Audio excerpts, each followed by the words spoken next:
Amén. Gloria al Señor. Que el Eterno les bendiga, amados hermanos, amados pastores y todas las personas que nos ven a través del Internet. Sean todos ustedes bienvenidos a una clase más en vivo de la Escuela de Teología Bíblica del Ministerio de Restauración a las Naciones. El tema que el día de hoy vamos a tratar es sobre la doctrina de la amartología.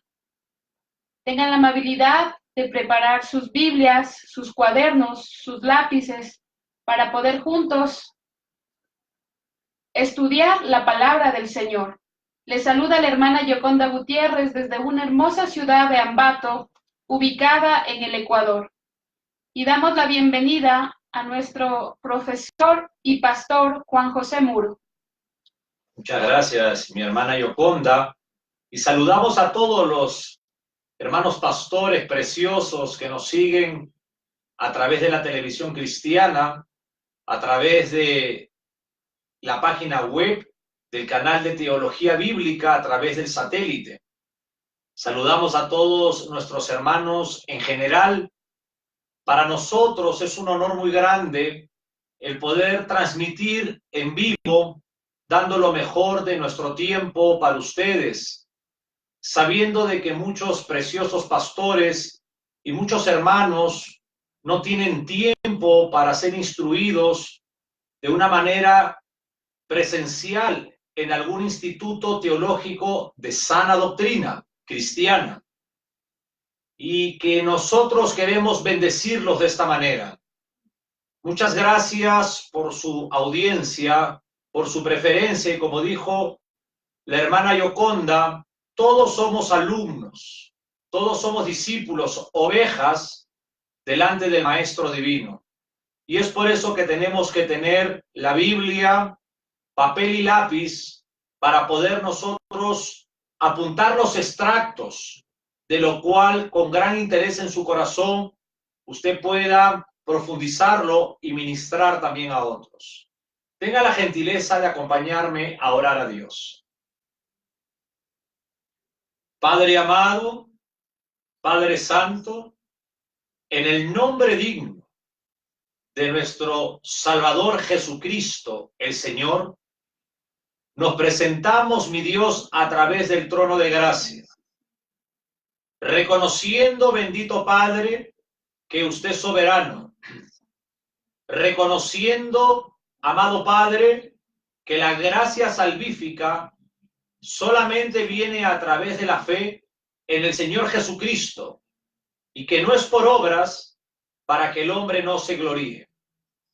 Reconocemos que su tercera persona, la trinadeidad, el amado Espíritu Santo, es el pastor de la iglesia, es el inspirador de la Santa Escritura, es el que guía a toda la congregación, a la asamblea de Dios en la tierra, para una adoración a usted.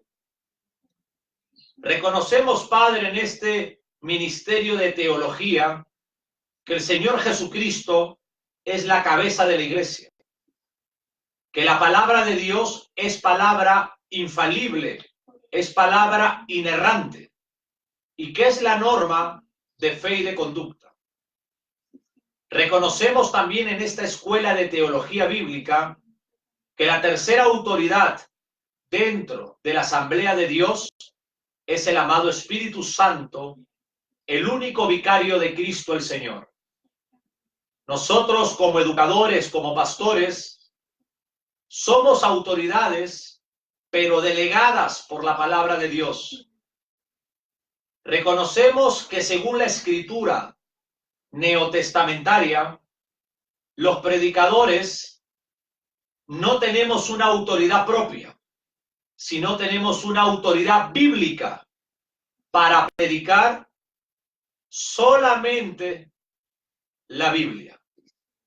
Amado Dios, quiero pedirte por todos los preciosos pastores que nos ven en Sudamérica, Centroamérica, Norteamérica y Europa.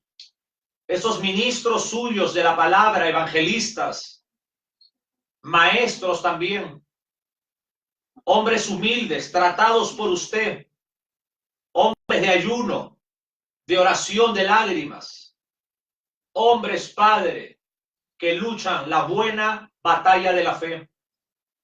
Reconocemos que los tiempos son difíciles y queremos honrar en oración a nuestros hermanos ministros. Padre eterno, fortalezca nuestra parte inmaterial y material. Fortalézcanos en la fe, ya que reconocemos que el justo por la fe vivirá. Padre bueno, entregamos este programa a usted. Para aquellos que nos ven por la televisión cristiana, puedan ser edificados juntamente con nosotros. Queremos honrarlo, Padre, siempre en todo lo que hagamos. En el nombre de nuestro Señor Salvador Jesucristo. Amén. Amados pastores, amados ministros de la palabra, damas y caballeros de diferentes religiones, ya tenemos una secuencia de este ministerio teológico de clases en vivo también, con diferentes doctrinas. El día de hoy vamos a comenzar la primera parte sobre la doctrina de la amartología. Esta palabra griega, amartología, significa pecado. Cuando yo digo la doctrina de la amartología, estoy diciendo la doctrina del pecado. Tengan la amabilidad de ir al Nuevo Testamento, al hermoso libro de los Romanos, capítulo 3, versículo del 20 al 23. Tenga la gentileza, mi hermana Yoconda. Amén. Gloria al Señor. Amados hermanos, leemos la palabra del Señor en el nombre del Padre, del Hijo y de su Espíritu Santo. Leemos en Romanos capítulo 3, versículos del 20 al 23. Ya que por las obras de la ley ningún ser humano será justificado delante de él, porque por medio de la ley es el conocimiento del pecado. Pero ahora, aparte de la ley, se ha manifestado la justicia de Dios, testificada por la ley y por los profetas. La justicia de Dios por medio de la fe en Jesucristo, para todos los que creen en Él, porque no hay diferencia, por cuanto todos pecaron y están destituidos de la gloria de Dios. Muchas gracias, mi hermana Yoconda. Y la teología de la martología, de una manera introductoria, quiero definir la palabra, amados hermanos, cosmovisión. La palabra cosmovisión se define como la forma de concebir, la forma de interpretar el mundo propiamente de una persona. En otras palabras, cada ser humano tiene su propia cosmovisión.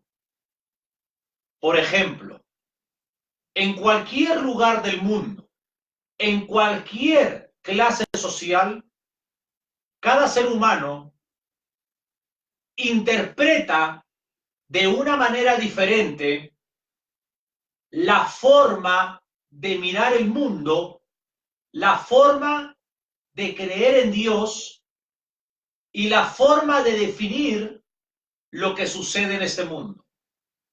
Por ejemplo, las religiones y las sectas tienen su propia cosmovisión y ellos defienden lo que creen. Existen diferentes escuelas bibliotecarias. Existen diferentes pensamientos en el mundo donde tienen millones de seguidores con el mismo pensamiento. Existe la cosmovisión del ateísmo. Existe la cosmovisión del agnosticismo. Existe la cosmovisión del escepticismo. Existe la cosmovisión del politeísmo. Existe la cosmovisión, por ejemplo, del teísmo. Existe la cosmovisión del panteísmo. Y así podríamos nosotros nombrar una gran cantidad de pensamientos bibliotecarios filosóficos. Nosotros, los cristianos, tenemos una cosmovisión cristiana. Tenemos una manera de ver el mundo conforme a la Santa Escritura. Amén. Cuando la hermana lee el versículo 23 y ella dice, porque todos pecaron y no alcanzaron la gloria de Dios. Vamos ahora a definir en el griego lo que significa la palabra pecado. El libro de los Romanos fue escrito en un griego popular llamado el Koiné Ptolomaico. Quiero explicarles un poquito. El Antiguo Testamento fue escrito en hebreo y parte en arameo, pero los eruditos de las lenguas bíblicas descubrieron un dialecto introducido en el hebreo y fue la primera lengua que hablaron cuando entraron a Canaán, cuando cruzaron el Éufrates. A ellos se les llamó los Hebriim, los que cruzan del otro lado, los que vienen de afuera. Y ellos aprendieron con el idioma que traían, lo mezclaron con el cananeo y se llegó a formar un dialecto llamado el paleohebreo. En el Nuevo Testamento, que fue escrito en su totalidad en griego, también existieron dialectos. Y el libro de los Romanos se escribió en el dialecto llamado Koiné Ptolomaico. Déjenme decirles, amados hermanos, que la palabra koiné en su etimología griega significa común popular. Uno de los 4 generales del conocido Alejandro el Magno fue el general Ptolomeo, de una gran dinastía. Y en el tiempo que se escribió el libro de los Romanos, se hablaba el Koiné Ptolomaico. Y el Koiné Ptolomaico es una gramática y un lenguaje verbal de corte legal. Y cuando nosotros estudiamos en este Koiné Ptolomaico, que es un dialecto en el griego, la palabra pecado, encontramos que para poder definir pecado, existen dos palabras en el griego. Y la primera palabra es amartina, con H, la palabra griega amartina. Y de esta palabra amartina se deriva la palabra amartología. La palabra amartología se define como doctrina del pecado. Ahora, la palabra martina significa errar en el blanco. Por lo tanto, cuando nosotros leemos en el capítulo 3, versículo 23 del libro de los Romanos, porque todos pecaron, la palabra pecaron es amartina, que significa errar en el blanco. Si nosotros lo definimos, porque todos erraron en el blanco, y por errar en el blanco no alcanzaron la gloria de Dios. Cuando hablo todos, hablo de todos los seres humanos, de todas las diferentes clases sociales. Todos, según la Santa Escritura, hemos errado en el blanco. Y es por eso que no hemos alcanzado la gloria de Dios. ¿Alguna pregunta? Sí, amado pastor. ¿Cómo se podría explicar, amado pastor, y a todos los hermanos y las damas y los caballeros que nos están viendo, que a lo mejor no son cristianos y no conocen de la palabra de Dios? Lo que estamos viviendo en la actualidad, tanto dolor en la humanidad, tanto sufrimiento, ¿a qué se debe? A este dolor, este sufrimiento de la maldad que está viviendo y soportando el mundo. Bueno, muy interesante la pregunta, y una pregunta de mucha actualidad. Primeramente, el literato, el escritor William Shakespeare, al problema del mundo le llamó el defecto trágico. Carlos Marx, al problema del mundo, le llamó la lucha de clases. El padre del psicoanálisis, llamado Sigmund Freud, al problema del mundo le llamó la sexualidad infantil. El creador y poseedor de los cielos y de la tierra, el eterno y verdadero Dios vivo y único, soberano, creador de la vida, al problema del mundo, al sufrimiento del mundo, le llama pecado, del griego amartina, que significa errar en el blanco. Todo el sufrimiento, mi hermana Yoconda, amados hermanos, que pasa los seres humanos en esta tierra es porque no hemos logrado alcanzar la gloria de Dios. Y la pregunta es, ¿por qué? Por nuestro pecado. Amén. Y si me permite, amado pastor, esto deriva o nos lleva a otra pregunta más, ¿no?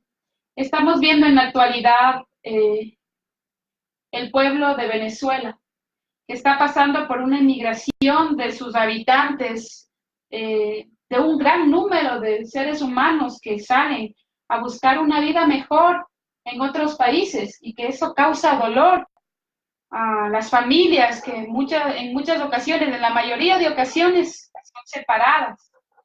De igual forma, en la actualidad conocemos que de Centroamérica han emigrado de igual forma muchas familias para ubicarse en la frontera entre México y Estados Unidos.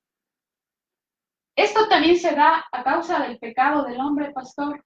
Bueno, gracias por formular la pregunta. Ahora, En Centroamérica recientemente, un mínimo de 5.000 familias, no hablo de padre y madre, sino 5.000 familias, el núcleo que constituye un hogar, mamá, papá e hijos, han dejado muchas naciones de Centroamérica para dirigirse a la frontera entre México y Estados Unidos. Solamente en Colombia existe un aproximado de 1 millón de venezolanos. Nosotros en Ambato y en el Ecuador tenemos una gran cantidad, también parecida o más de repente, igual el Perú, Chile, Argentina y así sucesivamente. ¿Por qué está pasando esto? Que está saliendo las familias completas, dejando sus casas. ¿Por qué las naciones están legalizando la ideología de género? ¿Por qué las naciones han legalizado, muchas, la eutanasia, el aborto, el pecado sodomita, el consumo de drogas? Una de las razones es porque estamos viviendo los tiempos que debemos de vivir para que el Señor Jesús arrebate a su iglesia en la tierra, para que después del arrebatamiento, el día de Jehová del Antiguo Testamento, el día del Señor del Nuevo Testamento se cumpla. Pero ¿por qué sucede esto? Por el pecado del corazón del hombre. Si nosotros recordamos al finado el señor Hugo Chávez, él por la televisión maldijo la nación de Israel, nación de lo cual Dios le habló al fundador llamado Abraham y le dijo que todo aquel que maldijera será maldecido y todo aquel que bendijera será bendecido. Venezuela maldijo a Israel, inmediatamente Dios enjuició con su propia vida en aquel entonces al finado Hugo Chávez. A pesar de esto, el señor Hugo Chávez y el señor Maduro, por su inmoralidad, por su fetichismo, por su pecado que tienen, ellos pertenecen a una religión formada en un área, en una ciudad de Venezuela, de brujería. Por lo tanto, Dios ha tenido que enjuiciar por el pecado de sus políticos, de lo cual esta nación democráticamente votó por ellos. Nuestra obligación es orar por ellos como orar por nuestras naciones, porque vivimos los tiempos finales, donde las señales deben cada vez más concretarse para el arrebatamiento de la iglesia. Es por eso que vemos que existe mucha división doctrinal. La verdadera doctrina está siendo opacada por falsos apóstoles y por falsos profetas, por falsos pastores de sectas y pastores de religiones. Lo importante de extender la sana doctrina teológica a través del satélite. Vamos a continuar sobre la definición.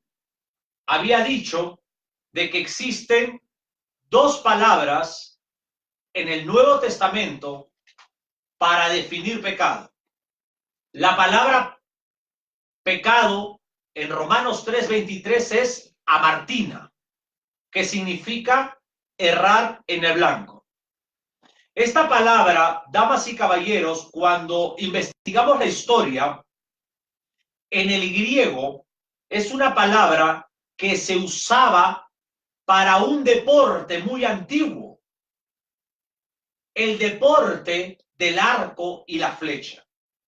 La expresión etimológica diamartina de errar en el blanco es darle medio a medio. Mira qué interesante. La palabra etimológica de errar en el blanco, que se usaba para el deporte antiguo del arco y la flecha, era darle medio a medio al bull, a donde uno quería apuntar para que caiga la flecha. Es igual en la ley de Dios, darle medio a medio a la ley de Dios. Tratamos de que nosotros hagamos lo mejor, pero no podemos. Erramos en el blanco. ¿Se dan cuenta lo que significa esta palabra amartina? Quiere decir que siempre que tratamos de cumplir, no le damos al blanco, sino estamos medio a medio. Esa es la característica de pecado. Pero hay una segunda palabra en el griego, que es la palabra parabasis. La palabra parabasis.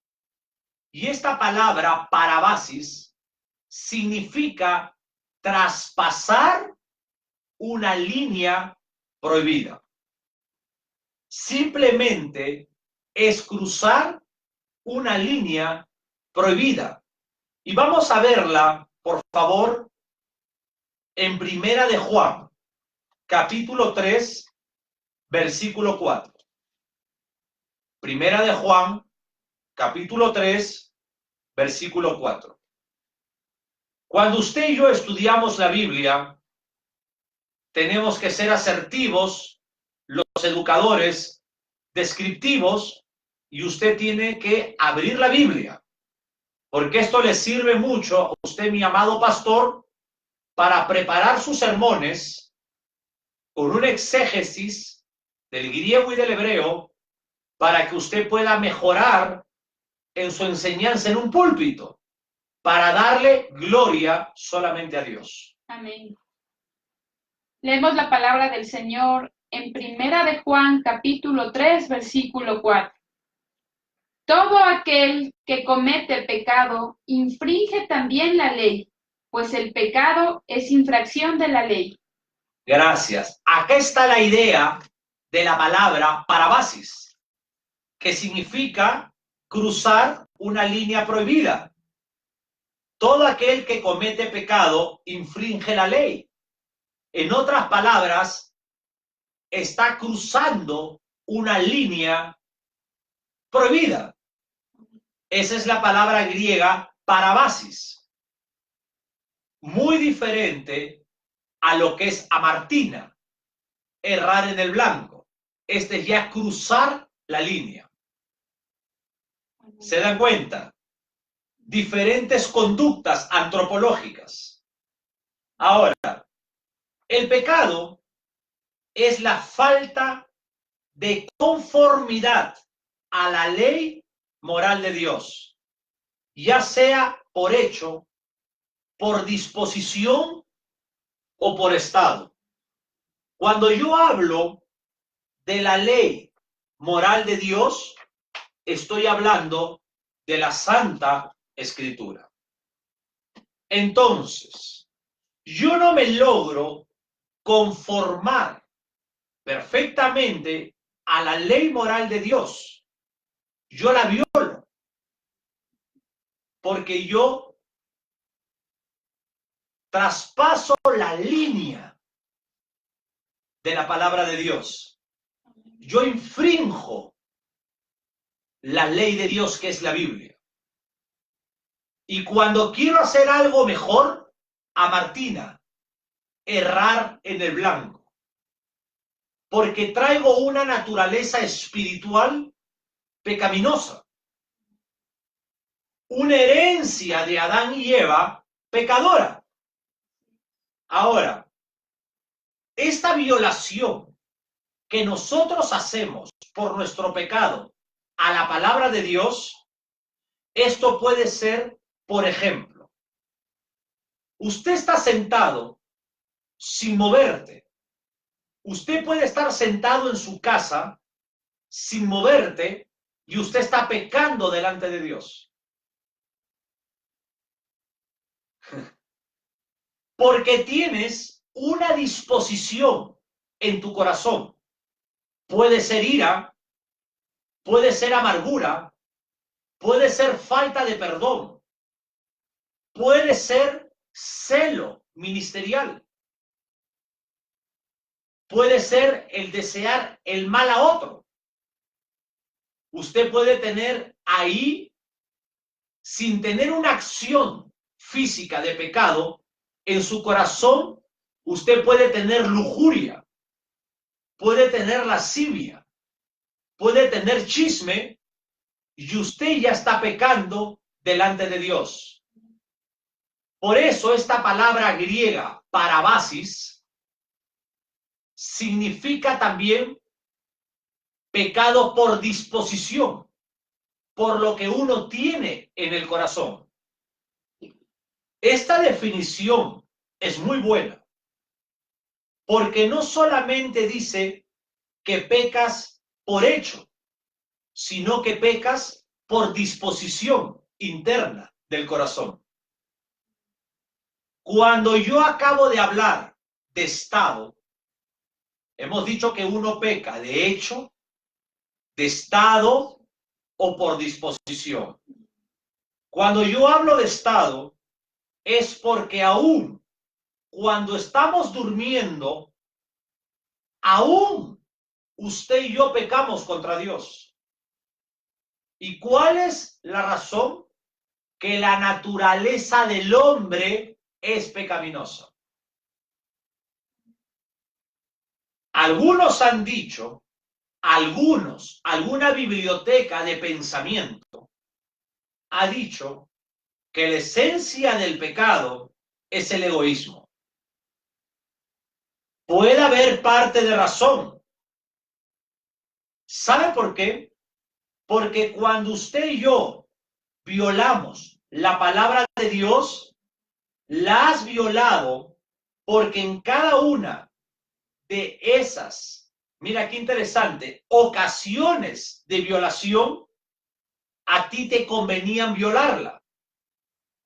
Ya sea la razón que uno haya violado la palabra de Dios, lo hemos hecho por un egoísmo personal. Lo hemos hecho por un interés personal. Lo hemos hecho por un deseo pecaminoso de egoísmo. Donde hemos podido dar más a Dios, no lo hemos hecho por nuestro propio egoísmo.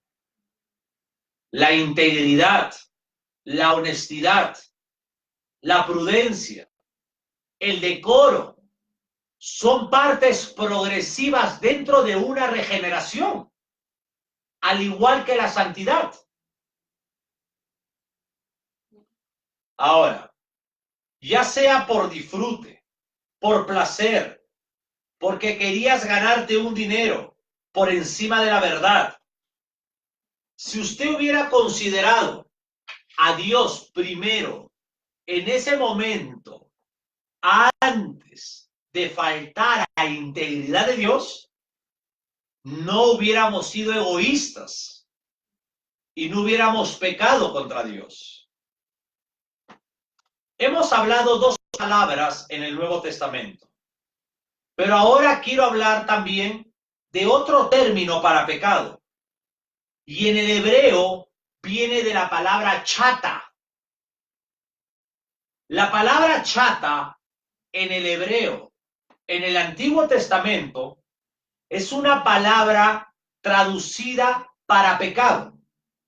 Y es similar a la palabra griega amartina. Habíamos hablado que la palabra griega amartina es errar en el blanco. Vamos a buscar en el Antiguo Testamento esta palabra similar, chata, en el libro de Salmos, capítulo 51, versículo 4. El libro de los Salmos, capítulo 51, versículo 4. Amén. Salmos 51, versículo 4. Contra ti solo he pecado y he hecho lo malo delante de tus ojos, para que seas reconocido justo en tu palabra y tenido por puro en tu juicio. Qué interesante. Este es un salmo de arrepentimiento de nuestro amado David. Y esa palabra pecado acá viene del hebreo chata. Y esta palabra es traducida para darnos lo que es la connotación del pecado.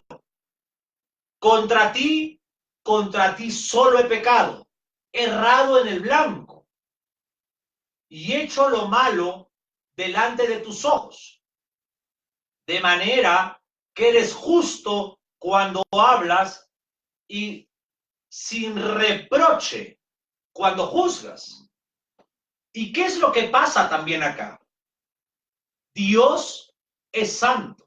Amén. La doctrina de la santidad es difícil de entenderla, porque Dios es santo y nosotros no somos santos.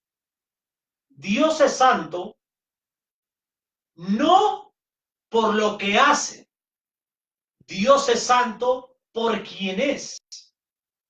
La naturaleza, la esencia del Dios trino es santa. La esencia de usted y de mí es pecaminosa.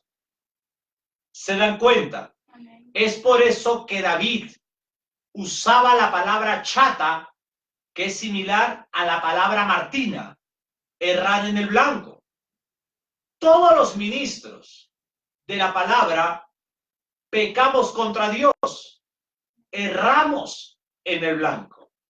Hay otra palabra que es la palabra hebrea Maal, M-A-A-L, Maal. Esa palabra significa traspasar o actuar encubiertamente. Quiero volverlo a decir para aquellos preciosos pastores y hermanos en general que apuntan, que estudian en el Instituto de la Escuela de Teología Bíblica, desde Ambato, Ecuador.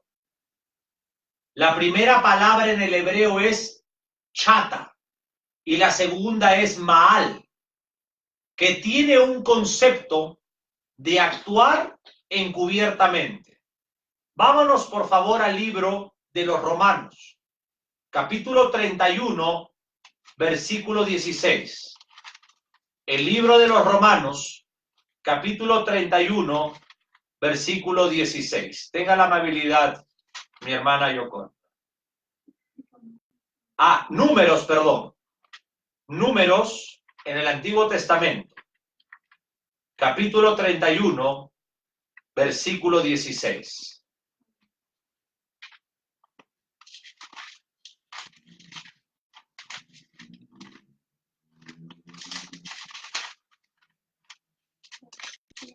Gloria a Dios. Leemos la palabra del Señor en el libro de Números, capítulo 31, versículo 16. He aquí, por consejo de Balaam, ellas fueron causa de que los hijos de Israel prevaricasen contra Jehová en lo tocante de Baal Peor, por lo que hubo mortandad en la congregación de Jehová. Amén. Voy a volverlo a leer. Aquí está la palabra Maal, para pecado. He aquí, estas fueron la causa de que los hijos de Israel, hablamos del pueblo escogido de Dios, por el consejo de Balaam, fueran infieles al Señor. Acá aparece el concepto de la palabra hebrea Maal. Infieles, esta palabra infiel es actuar encubiertamente. Este pueblo pecó contra Dios porque actuó encubiertamente. Esta palabra encubiertamente, la palabra Maal, la palabra infiel, ha actuado deslealmente. Por detrás, ha escondido su verdadero propósito. ¿Se dan cuenta? Hubo un acto del corazón con hipocresía. Nos abre el entendimiento para poder seguir definiendo lo que es pecado, tanto en el Antiguo Testamento como en el Nuevo Testamento. Encontramos también en el Antiguo Testamento otra palabra para pecado, y es la palabra hebrea abón, con B pequeña. Esta palabra abón significa perversidad o iniquidad. Quiero volver a repetir. Dos palabras para definir pecado en el griego. Amartina y parabasis. Y hasta ahora vamos 3 palabras para definir pecado en el hebreo, en el Antiguo Testamento. ¿Cuáles son? Abón. Abón. Maal. Maal y chata. Chata, Maal y Abón. Vamos a Isaías, capítulo 53, versículo 11, para descubrir ahí la palabra Abón para pecado también. Amén. 11. Leemos, amados hermanos, la palabra del Señor en el libro de Isaías, capítulo 53, versículo 11. Verá el fruto de la aflicción de su alma y quedará satisfecho. Por su conocimiento justificará mi siervo justo a muchos y llevará las iniquidades de ellos. ¿Se dan cuenta? Y cargará las iniquidades de ellos. Esta palabra iniquidad, esta palabra maldad, es la palabra para definir también pecado en el Antiguo Testamento, del hebreo abón. Hay una cuarta palabra que encontramos en el Antiguo Testamento para definir pecado, y es la palabra ra, R-A. Y vámonos a Isaías, capítulo 7, versículo 15. Isaías, capítulo 7, versículo 15. Amén. Isaías capítulo 7, versículo 15. Comerá mantequilla y miel hasta que sepa desechar lo malo y escoger lo bueno. Aquí está la palabra ra, para darle otro concepto de pecado en el Antiguo Testamento, y se define malo. ¿Se dan cuenta? Quiero hacer de nuevo una ayuda a memoria para todos nuestros hermanos pastores y todos nuestros hermanos que nos escuchan.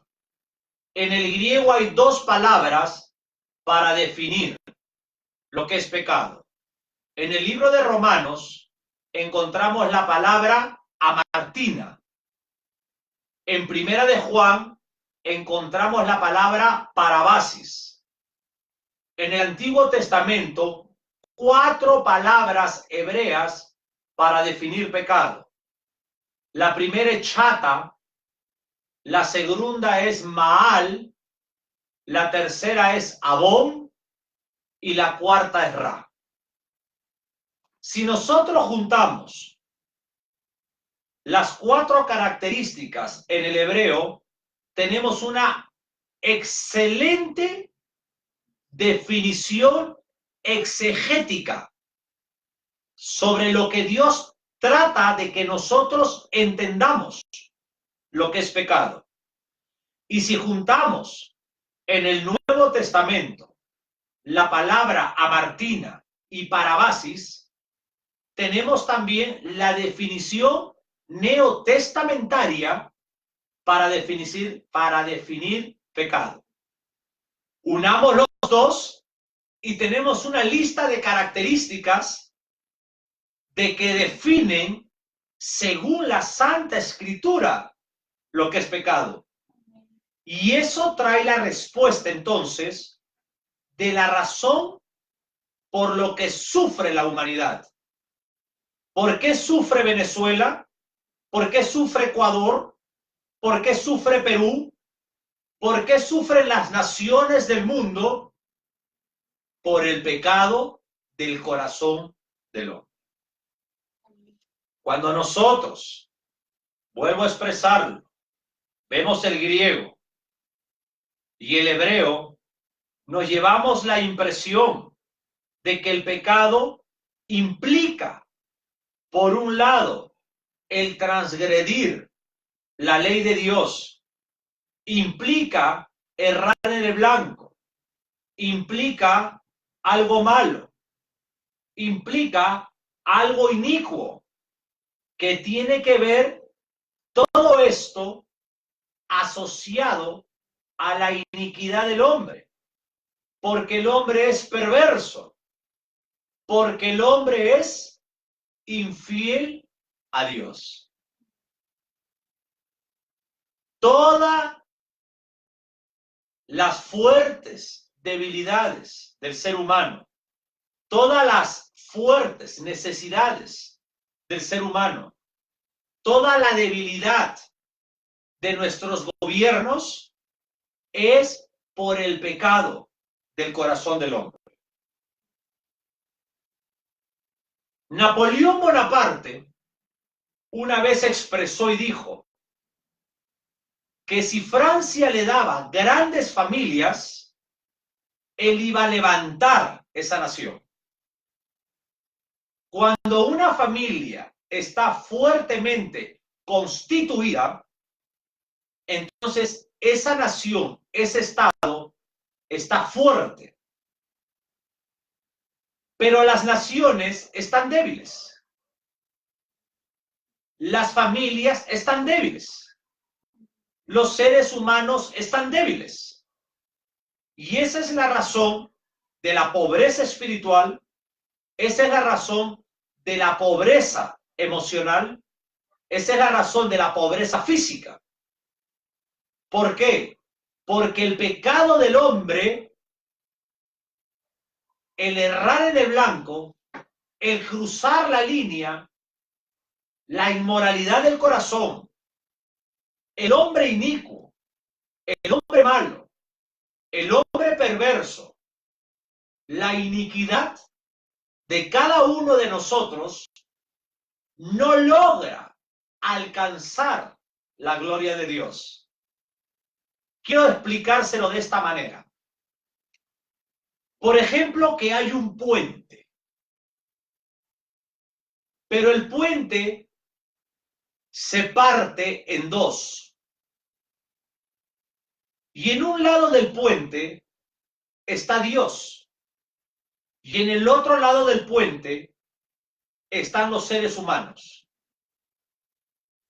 Y Dios le dice a un ser humano de cualquier clase social, ven aquí. Y el ser humano de cualquier clase social toma el impulso correspondiente para saltar el puente roto, para llegar donde Dios. Y viene corriendo y salta 2, 3 metros y se cae hacia abajo. O se cae, mejor dicho. Porque ese ser humano no logra alcanzar la gloria de Dios. De repente por ahí viene el ganador de las Olimpiadas del mundo en correr 1000 metros planos y en salto largo. Y este hombre viene y como es el campeón del mundo, toma mayor ventaja y salta. el puente roto. 2 metros, 3 metros, 4 metros, 5 metros y se cae. Porque como es un humano pecador, no alcanza la gloria de Dios. Por eso Romanos 3:23 dice que todos hemos pecado y que no hemos logrado alcanzar la gloria de Dios. Del griego amartina y del griego parabasis. La razón es que nuestro pecado, nuestra herencia espiritual y biológica nos han alejado de Dios. Pero también hay algo importante de hablar sobre la doctrina de la gracia. Que nuestro Señor Jesucristo, Él es el puente. La palabra pontífice, en su etimología original, tiene 2 significados. Y esto me lo enseñó mi maestro Francisco Lacueva. Y él decía que pontífice en su etimología significa constructor de puente y hacerse puente. Y justamente con el ejemplo que yo di, el puente y el que construyó el puente para poder acercarnos a Dios es aquel que en la teología de Juan, en el capítulo 14, versículo 6 dijo: yo soy el camino, yo soy la verdad y yo soy la vida. Y nadie va al Padre si no es por mí. Pero en el griego literal no dice si no es por mí, sino dice a través de mí. En el griego dice, y nadie va al Padre si no es a través de mí. Encierra más cualquier escuela de pensamiento que quiera traer otro camino a Dios. Solamente hay un camino al Padre. El constructor del puente, el que se hizo el puente, el único pontífice, el Señor Jesucristo. Amén. Amén. Ahora, algo importante. Aunque Dios creó todas las cosas en los cielos, en la tierra, Dios no creó el pecado. Porque el pecado no es una cosa para ser creada. Quiero volverlo a decir. Aunque el soberano Dios creó todas las cosas en los cielos, en la tierra, Dios no creó el pecado. Porque el pecado no es una cosa para ser creada. El pecado surge espontáneamente como un deseo particular de Lucifer. El querer Lucifer independizarse de Dios y de querer ser como el Altísimo. Pero déjeme explicarle estas 2 cosas en esta teología. Toda escuela bibliotecaria, millones de pensamientos, cosmovisiones del ateísmo, cosmovisiones del agnosticismo o escepticismo, el hinduismo, el budismo, las sectas de los testigos de los sábados, los adventistas, los Jesús solo, los católicos, los padres de sufrir, una serie de sectas, una serie de religiones que quieren educar a la manera independiente de la Biblia, están cometiendo el mismo pecado de Lucifer. ¿Por qué? Porque el pecado de Lucifer fue el ser independiente a Dios. Cuando uno no depende de Dios, uno está pecando con el pecado que caracteriza a Lucifer, la independencia. Y cuando uno es independiente, se autoproclama Dios de su propia razón. ¿Se da cuenta? Cuando uno no depende de Dios, depende de sí mismo. Por lo tanto, se autoconsidera, se autoproclama, sea involuntariamente o sea voluntariamente, un Dios.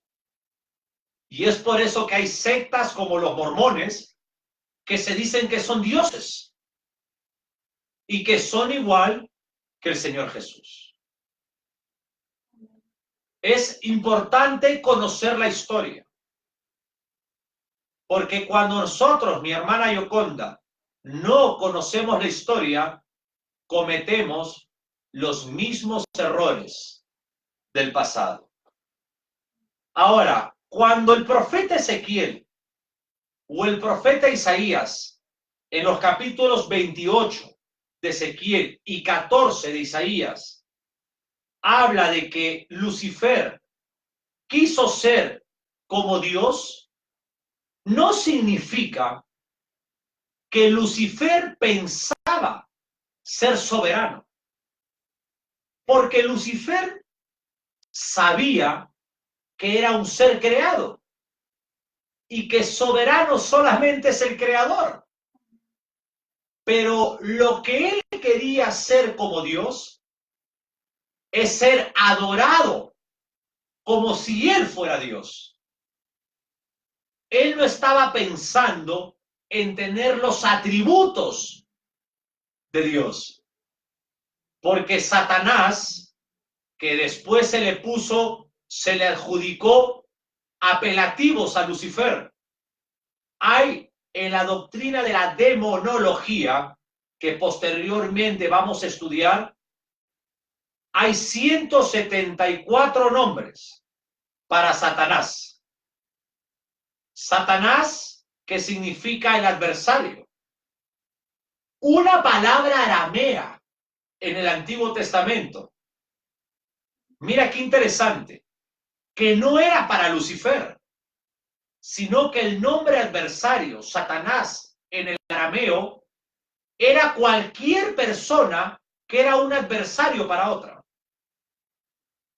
Fue en el Nuevo Testamento que el apelativo Satanás para adversario de Dios y de los cristianos pasó a ser para el diablo. La palabra diablo, diabolos en griego, es la palabra difamador, injuriador, chismoso. Y la próxima clase que vamos a tener, mi hermana Yoconda, va a ser la clase de la demonología. Ahora, el pecado, damas y caballeros, es una disposición de mi espíritu, una disposición de mi parte inmaterial.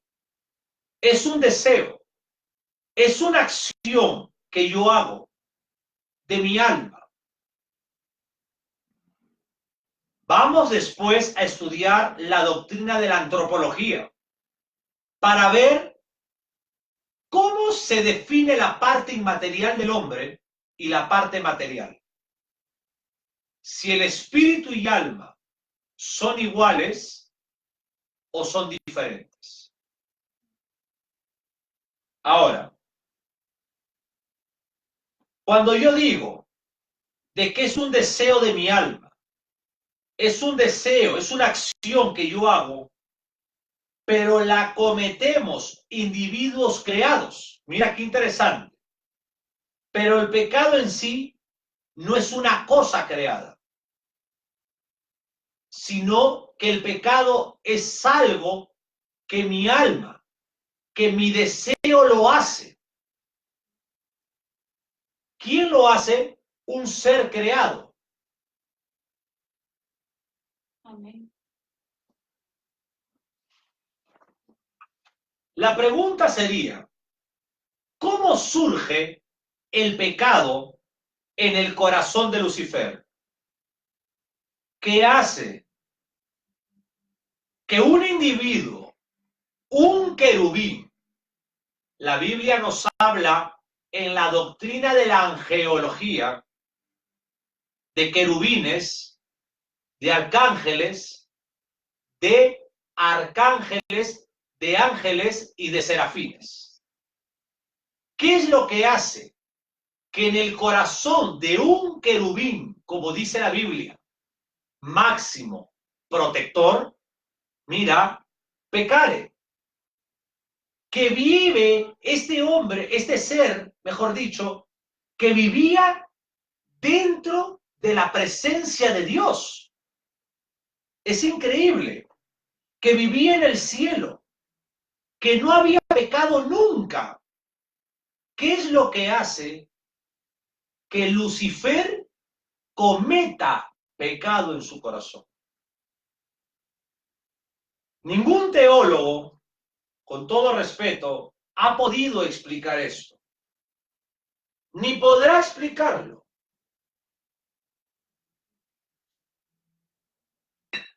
Pero cada uno tiene su propia interpretación, su propio pensamiento, tiene su propia opinión para responder. Yo pienso esto. Dios soberano es un ser perfecto. Dios es eterno y como eterno y soberano nunca fue creado. Y Dios nunca va a cometer pecado. Dios nunca va a cometer un error. Pero cualquier otro ser creado en los cielos y en la tierra, sea Lucifer, sea Adán, sea Eva, sea usted o sea yo, como personas creadas, la pregunta sería, como seres creados, ¿podemos pecar? ¿Podemos equivocarnos? Por supuesto que sí, porque Lucifer, porque Adán y porque Eva y porque usted y yo no somos Dios. Y como seres creados, podemos equivocarnos, podemos errarnos. Por supuesto que somos pecadores. Y esa es una de las razones que el corazón de Lucifer pecó contra Dios. Porque él fue y porque es un ser creado. Lucifer no es omnipotente. Lucifer no es omnisciente. Lucifer no es omnisapiente. Lucifer no es inmutable. Lucifer no es omnipresente. Y como ser creado, peca. ¿Por qué? Porque no es eterno. Porque es creado. Y también pasa con el hombre. El hombre peca porque es un ser creado.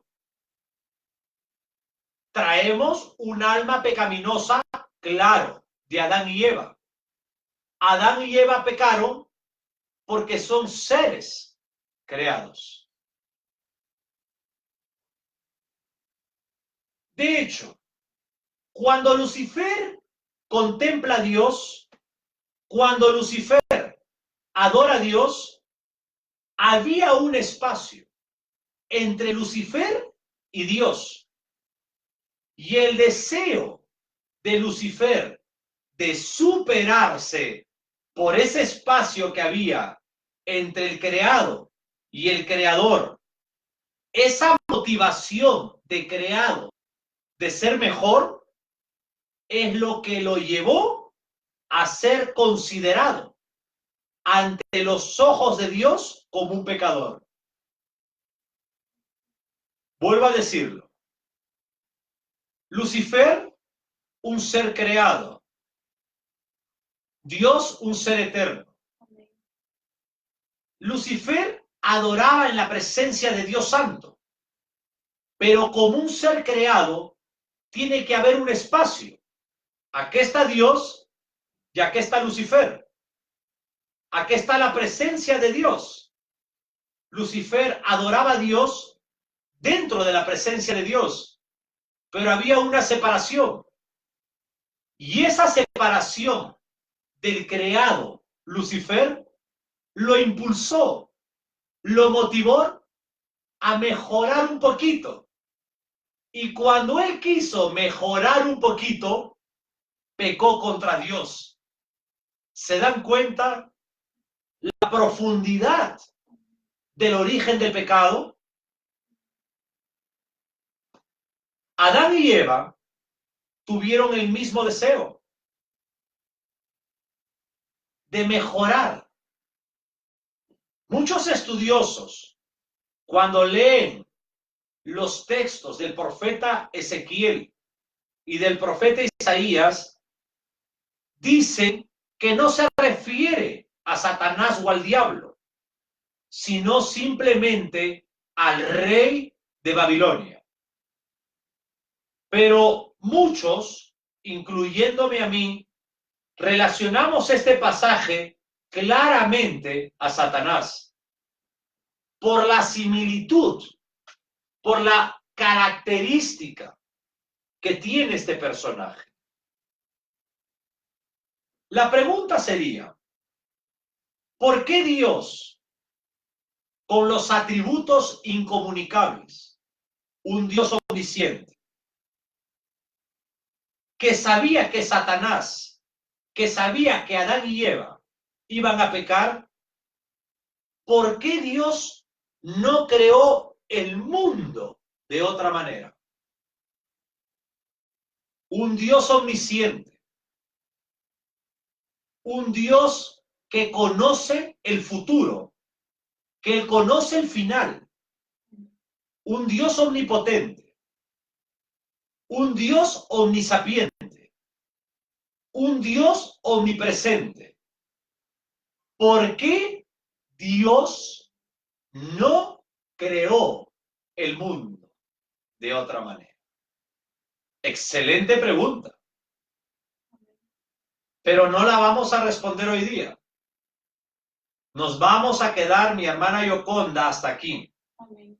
Y con esto vamos a culminar la primera clase de la doctrina de la martología.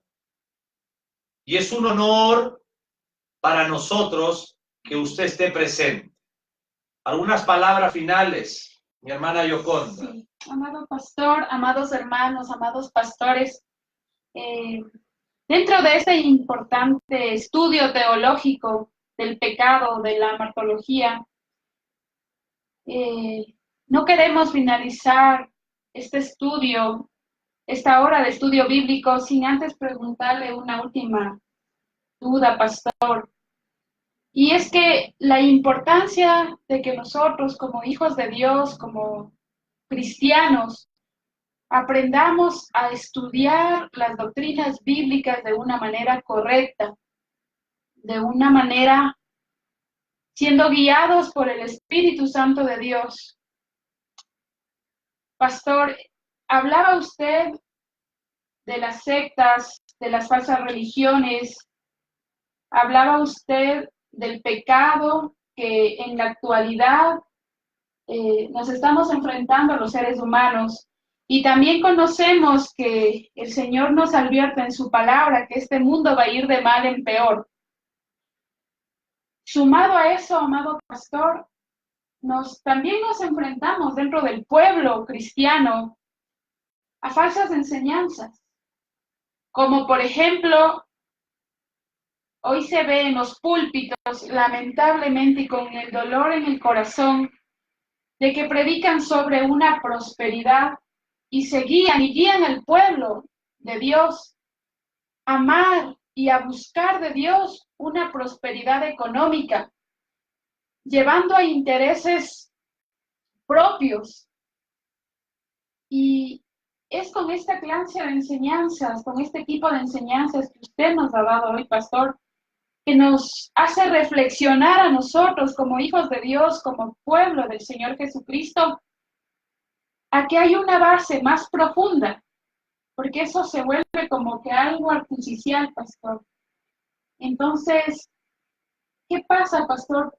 ¿Por qué, como usted decía, es el enemigo el que está utilizando, o qué es lo que pasa para que los púlpitos el día de hoy, a la altura de la vida de hoy, permitan este tipo de doctrinas falsas? Muy bien. Ahora, Satanás, sus principados y sus demonios, que lo vamos a estudiar en la próxima clase, en la clase de la doctrina de la demonología, ellos utilizan el pecado del corazón del hombre para poder dirigir de una manera sutil a la alimentación de ese pecado. Entre las sectas, entre las religiones, entre las falsas doctrinas, entre aquellos que pertenecen a la bestia del falso profeta, que es el segundo hijo predilecto de Satanás en el libro de Revelación, Apocalipsis, del griego Apocaliptus. Capítulo 13 habla que Satanás tiene dos hijos predilectos. El primero es el anticristo y segundo es el falso profeta.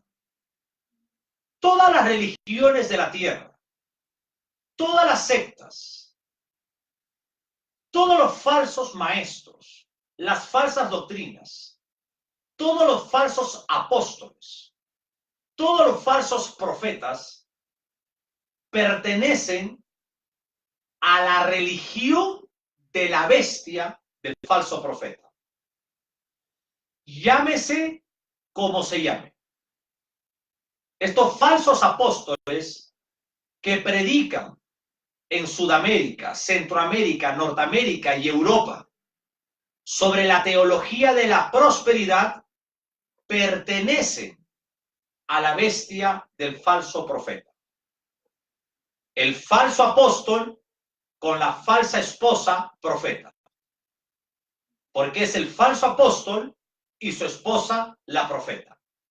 Ok, estos hombres enseñan la teología de la prosperidad y dicen que los patriarcas eran prósperos y como hombres de Dios, la iglesia neotestamentaria tiene que tener una estabilidad económica fuerte.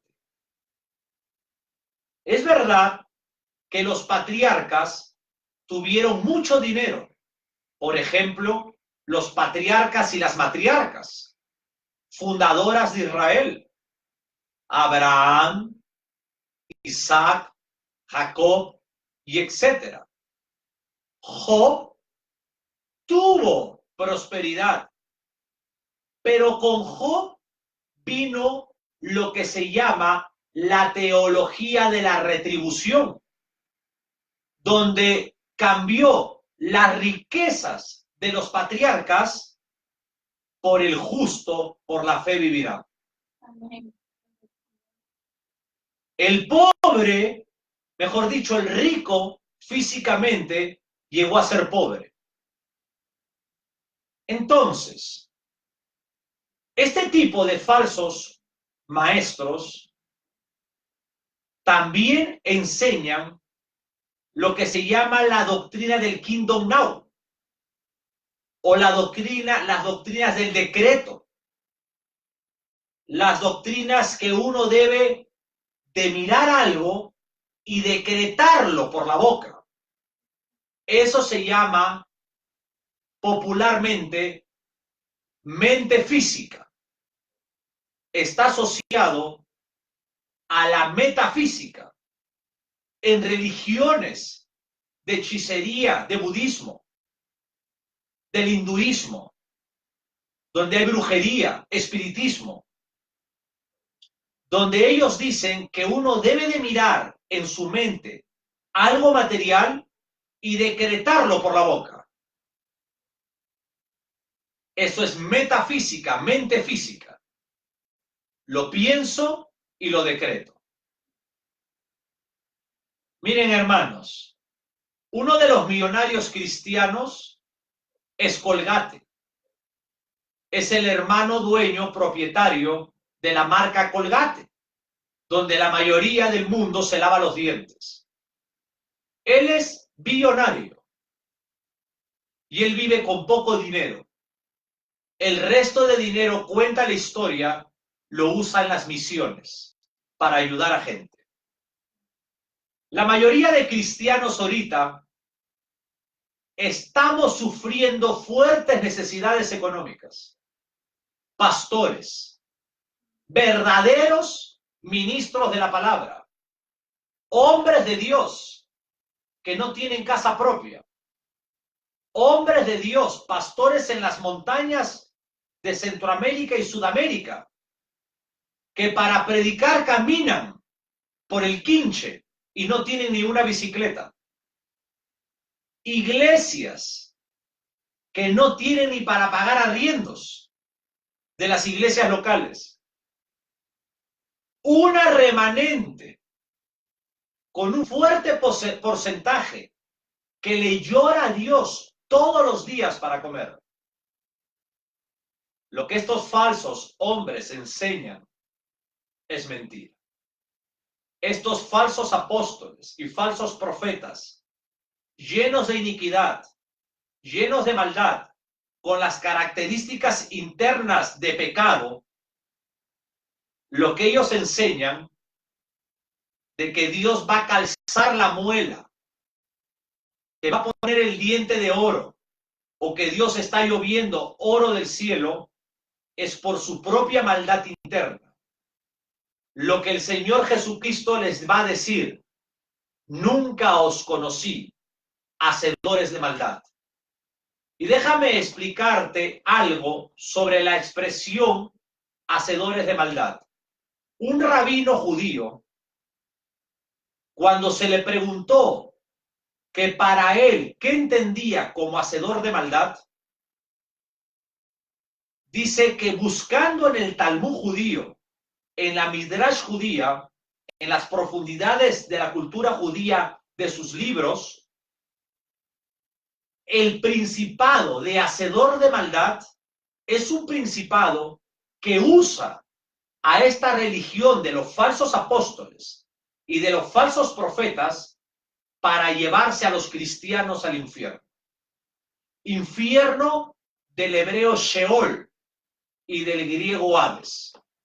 El Señor Jesús habló y explicó sobre el infierno más que el cielo. Y esta gente le va a decir al Señor Jesús: pero si en tu nombre hicimos milagros y en tu nombre echamos demonios, estos hombres pueden hacer milagros y pueden echar demonios. Pero el Señor Jesús les va a decir: nunca os conocí, hacedores de maldad, porque esta gente nunca fueron ministros de la palabra. Ahora, algo más para añadir a lo que usted estuvo compartiendo. Es importante enseñar la predicación expositiva y enseñar las doctrinas bíblicas de una manera sistemática. Y es lo que nosotros, usando nuestros libros, tratamos de cumplirlo de esa manera para que los que están en nuestro ministerio y los que nos ven por la televisión lo entiendan así. Amén. Listo, amados, preciosos pastores, amados hermanos en el mundo entero, damas y caballeros, para nosotros es un honor que usted esté aquí. Nuestra intención nunca es humillar la dignidad que Dios le ha dado a cada ser humano. Nunca humillar esos dones que Dios le ha dado a cada persona. Pero nosotros tenemos una cosmovisión cristiana. Somos una escuela de teología bíblica donde aplicamos la apologética. Somos apologéticos, defendemos la Santa Escritura y creemos que la Biblia es inerrante. Muchas gracias por toda la audiencia presente. Si Dios nos permite, el miércoles estaremos comenzando con la clase de la demonología. Vamos a aprender sobre Satanás, sus principados, sus demonios. Vamos a aprender sobre qué significa liberación, qué significa guerra espiritual. No es lo mismo. Vamos a aprender sobre si existe hoy en día el reino de las tinieblas. Desde ya le digo que sí existe. Y todo eso vamos a aprender después. Muchas gracias a cada uno de ustedes. Que el Eterno les llene de gracia y de paz. Hasta el miércoles entonces.